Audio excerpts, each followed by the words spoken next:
Babalik na sa'yo, tanggapin at kupkupin, kapatid namin sa iyong piling.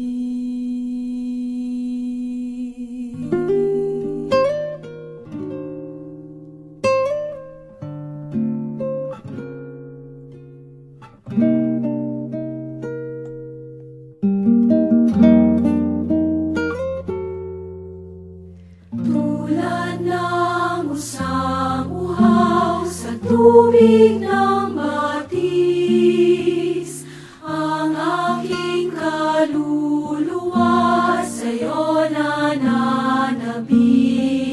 Sa iyong dambana ako'y aawit sasamba, tanging hangad ng buhay ko'y ikaw, walang iba.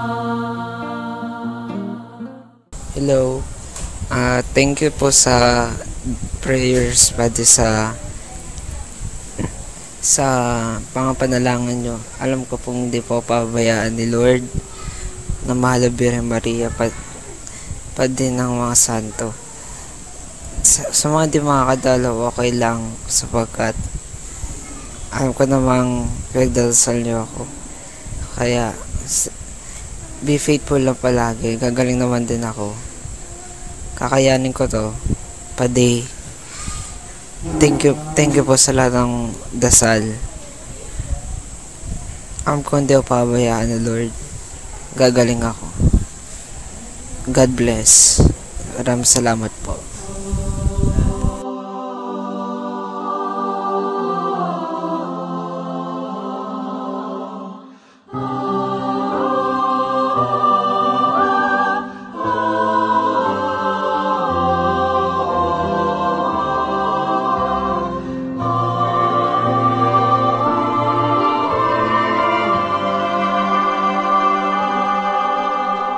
Tinawag mo akong maging katulad mo, tahakin ng landas na sa'yo'y nagpahako.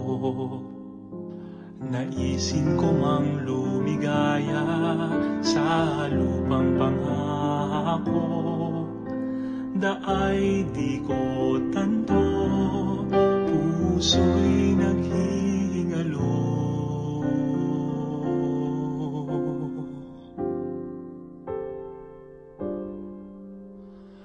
Nais kong magpunta kung nasaan ka, makita ka at masilaw sa iyong liwanag at ganda.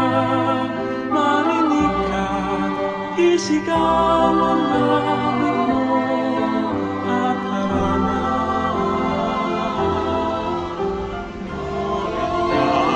Yakap mo, buhayin ang iyong kalinga. Kung sa'yo ay hahakbang marahan, ika'y darang sa akin nag-aabang.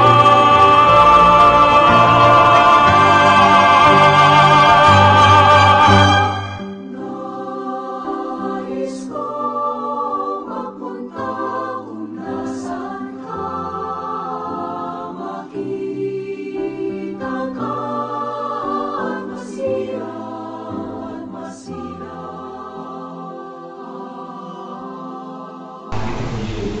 I just have to istora ng lang sa bukol. At ang tatakot ko ay Pedro Calungsod. So, kay Pedro Calungsod. So, kaya kinuha ko sapagkat katulad ni Pedro Calungsod, namatay sa bata. Ilang taon? Ilang taon si Pedro Calungsod? 40 or 16? Okay, so siya din ay ilan. Sabi ko, si Pedro Calusot ay naglingkod sa Panginoon, ang buhay niya ay naglaloob sa Panginoon. Pero pinuwari siya ng Panginoon sa ganoong edad na.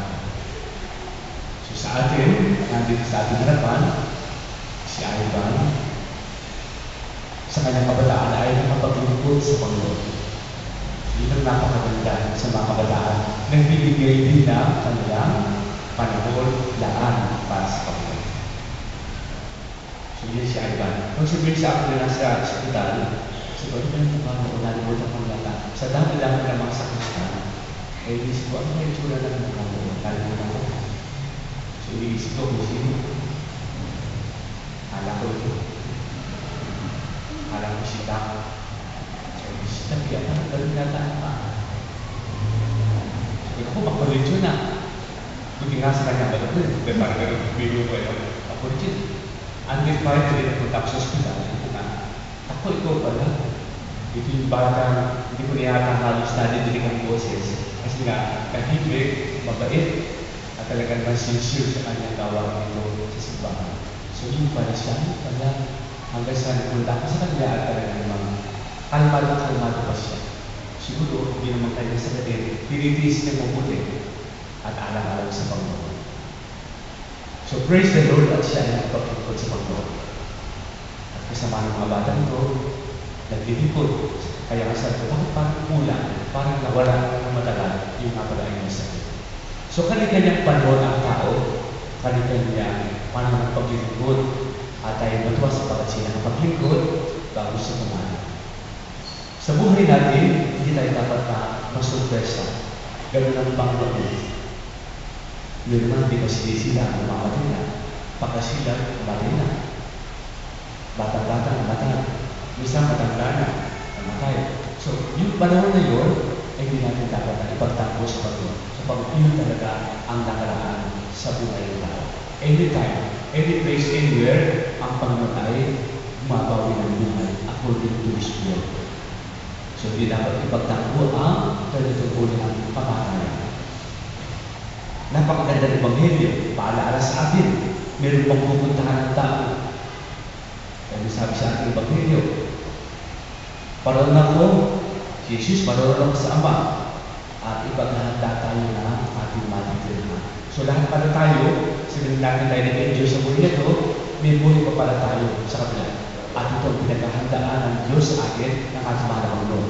Kaya tayo lahat nandito, manangan tayo sa Panginoon, meron tayo silid para sa Kanya. Kahit naman ang apostol, si Tomas, yan dito lang, paano naman ang daan? Ano sabi ko pa? Ako ang daan, ang katotohanan ng buhay. So, ang silbang naniniwala sa Kanya, ay magkakaroon ng buhay na walang hanggan. Ang ating kapatid, hindi lang nakapag-serve sa simbahan, kundi tumatanggap pa ng komunyon ng Panginoon. Alam niya na talaga siya ay para sa Panginoon. So yun po yung panawagan sa ating Panginoon. Habang tayo buhay, gamitin natin ang ating buhay ito sa pagsisilbi sa Panginoon. Upang hindi tayo magkaroon ng pagdududa, katulad ni Tomas, bagamat sa naman sa iba naman ang ibig paalala sa atin dito, na ibig sabihin, kahit na tayo may crisis sa buhay natin, kahit na tayo may problema, kahit na tayo po ay sabihin natin parang wala ang Diyos sa atin, nandun pa rin ang Diyos sa atin, nag-aantay sa atin. Tumawag na tayo sa Kanya, at siya po ay ating pakakatakbo.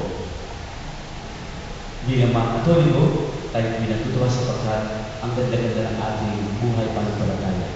Naniniwala tayo na kapag ang tao ng patay, may buhay na walang buwan. At habang tayo ay nabawa ay may sakit, pinagdarasan natin. At kung namatay na, may dasal pa rin tayo. Every day, 9 days, 40 days, at isang taon pa. At patuloy pa rin ating pagdadasal. So yun po ang ating bigyan ng pansin ngayon. Na bagamat tayo ay nabubuhay dito ngayon bilang tao, physical, meron pa tayong buhay na pinagkakaroon. At itong ating ginagawang pagdadasal ngayon, sama-sama tayo, iilalaan natin para sa ating kapatid na siya ay manaka, na sana ay madaling niyang makapiling ang kanyang Panginoon. Yun o yung ating prayers every day patungkol sa mga kaluluwa ay ito tinatanggap ng Panginoon at yung manatadali ang kanyang buhay sa langit kapag marami ng darasal sa Kanya. So itong isang tagisan ito ay napakagandang pagkakamagin sa ating mahal na kapatid. Bagulang halos araw-araw rin ng mga misa. Itong pinamahalagan sa ko, give your prayers para kayo ay mga. So hindi natin sa ating misa ngayon, na siya ay talagang kalinain ng ating mahal na sa ngalimba ng Anak at ang Espiritu Santo.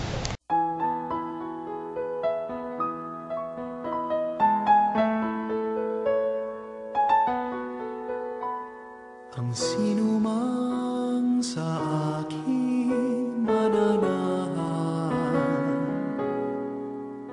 mananahan din ako sa Kanya.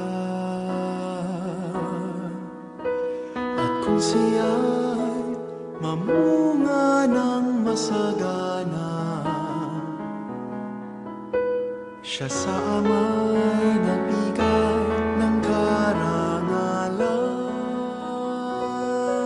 Mga naming kapagmahal, inaamit namin sa iyo si Aida na bumanaw sa buhay nito, focus ng pabayaan, at pamanhin sa buhay sa ibig, alang-alang sa awat at pag-ibig, patawarin sa ang kanyang mga pagkukulang at nagawang pagkakasal at dalangin ng kanyang ina.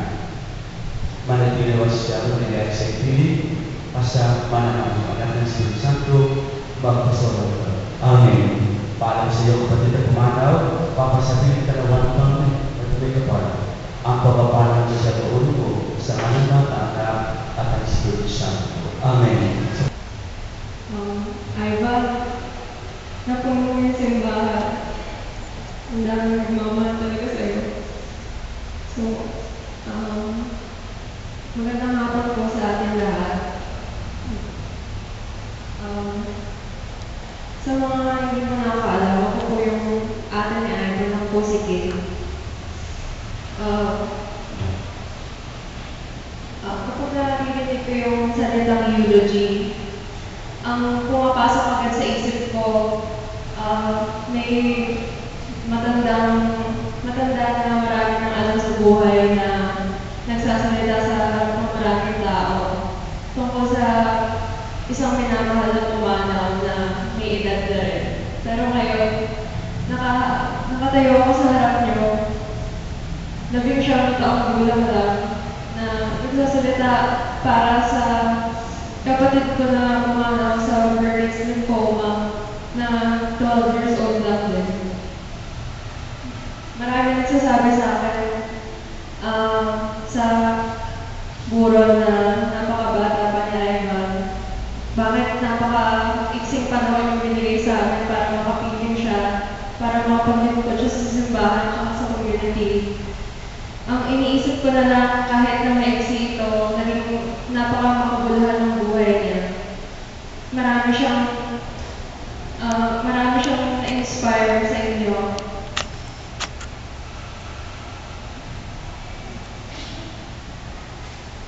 Alam ko marami siyang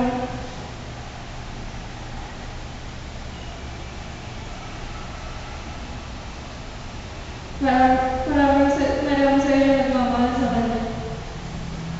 Hindi lang kami. Actually, kayo yung nagbibigay ng lakas sa amin, sa pamilya namin. Kasi sakit-sakit po wala ng mas batang kapatid. Kasi alam ko ang dami-dami ng pangarap sa buhay. Gusto niya magpare. Gusto niya i-position mameri niya sa Holy Week. At sana tulungan niyo kami na matupad yung mga pangarap niya. Sana lahat tayo mag-ambag-ambag para matuloy yung mga pangarap ni Ivan kahit wala na siya dito physically.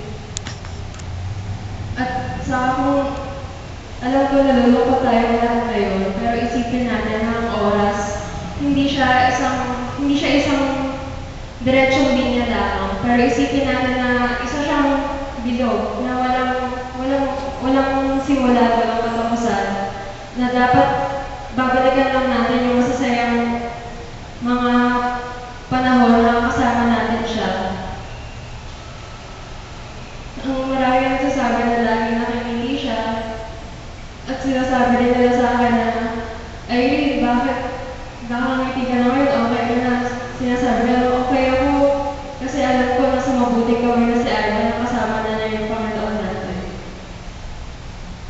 At sa in behalf po sa family namin, gusto ko pong magpasalamat sa lahat ng dumating dito ngayon. Lalong-lalo na po sa Immaculate Conception Parish, sa Ministry of Altar Servers, sa choir, sa Legion of Mary, sa lectors and commentators, kay Father Ray Amante, kay Father Mario, sa St. James Community, sa lahat po ng kaklase ni Ivan, sa mga kaibigan niya, batchmates, grade school and high school, sa mga teachers, administrators, sa mga madre, personnel, hanggang sa security, tsaka sa mga nagtitinda po sa kantin, sa mass club, sa choir, pati po sa mga driver na sumusundo sa amin after school. Gusto ko rin po magpasalamat sa St. Jude Tudeos Chapel sa Halala, sa Santa Lina Chapel, Santo Rosario Chapel, sa Santa Cruz Chapel sa Tanza, sa mga volunteer catechists na nag-alaga kay Ivan tuwing weekend na umaala siya, hindi namin siya napupunta. Sa lahat po ng pamilya na gumugog din kay Ivan at tinuring siyang pamilya, nabubuhay mo siya. Sa mga bata, tinuruan ni Ivan ang katekismo. Sa mga kaibigan niya po sa social media, sa Facebook, sa lahat po na sumusuporta. At sa lahat po ng mga hindi rin namin personal na kakilala, kaya nagpunta po kahit nakapalayo, layong lugar na nakatala. Maraming salamat.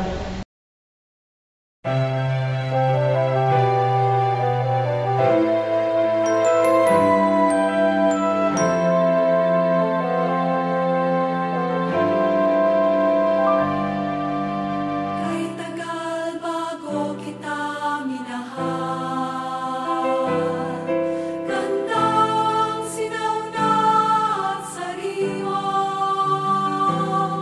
dapat kang nanahan sa aking kalooban,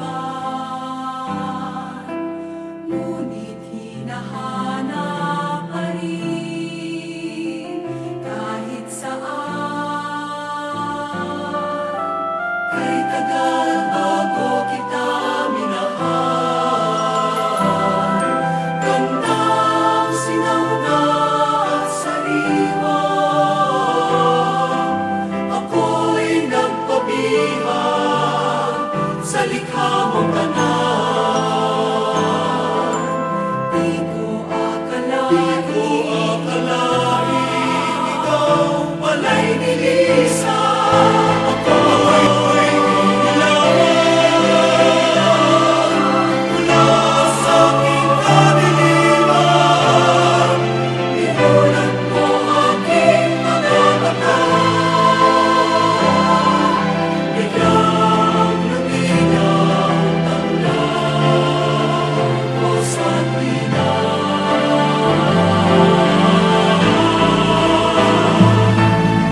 Kay tagal bago kita minahal, gandang sinauna at sariwa, ako'y nagpabihag sa likha mong tanan. Di ko akalain ikaw pala'y nilisan.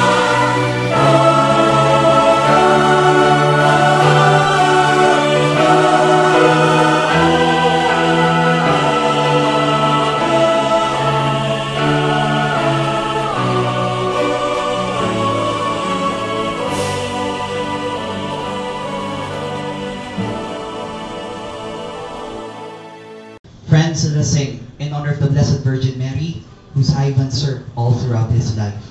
Salve Regina, Mater misericordiae, vita dulcedo, et spes nostra salve.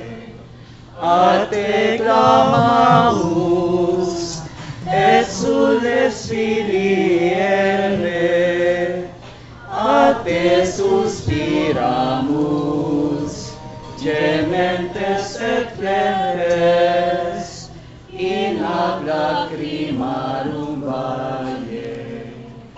Et aero, advocata nostra, Ilios tuos, misericordes oculos, ad nos convertes.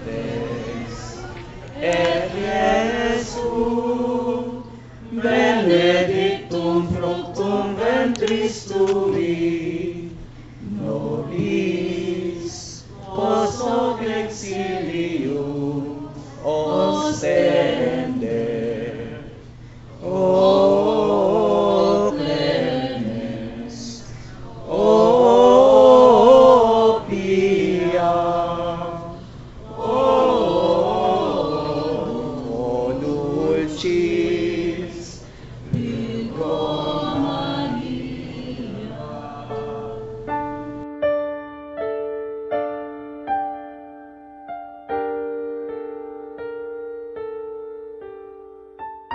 Almighty and ever-living God, source of life and goodness, you are our Father who never ceases to guide us. In you, we find strength to carry on our life's journey. With you, we see reason and meaning when things seem void and hopeless.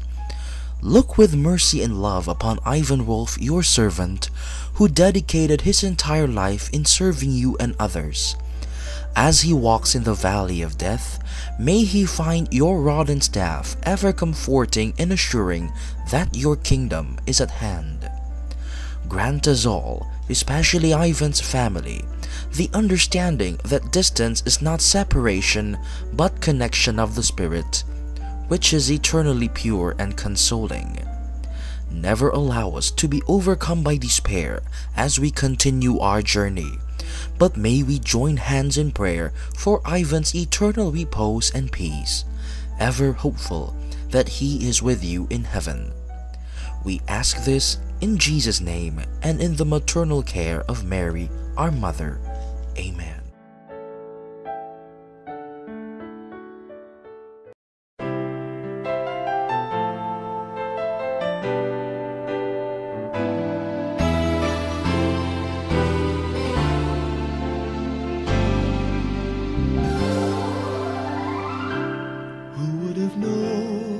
This would be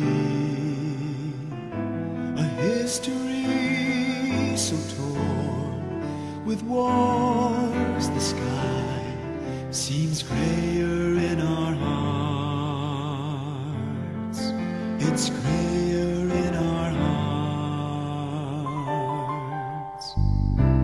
I could have sworn it would end in misery, turning still, and we're also learning somewhere hidden out there, something's greater than our hearts. The storms of life may shake our ground, a greater peace still dwells in our hearts. The dreams we build may fall apart.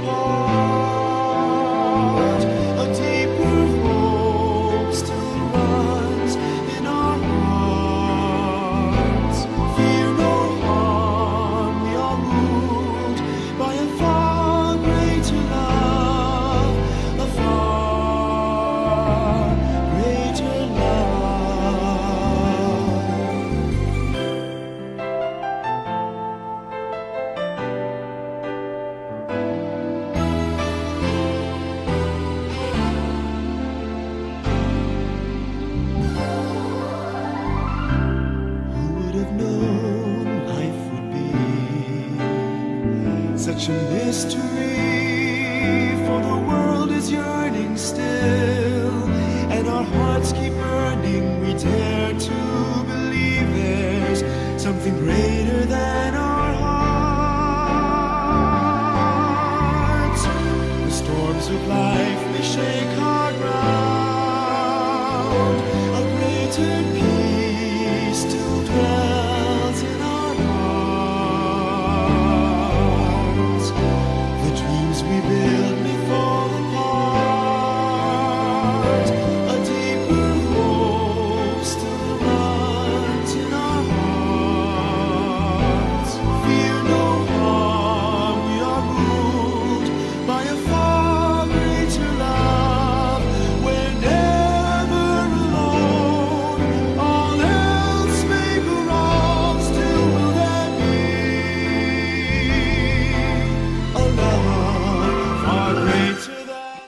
be faithful lang palagi. Gagaling naman din ako.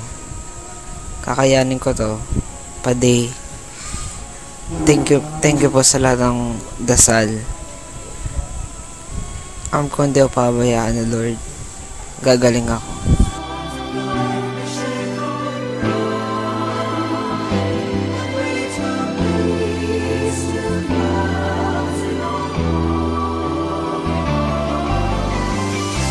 The dreams we build may fall apart.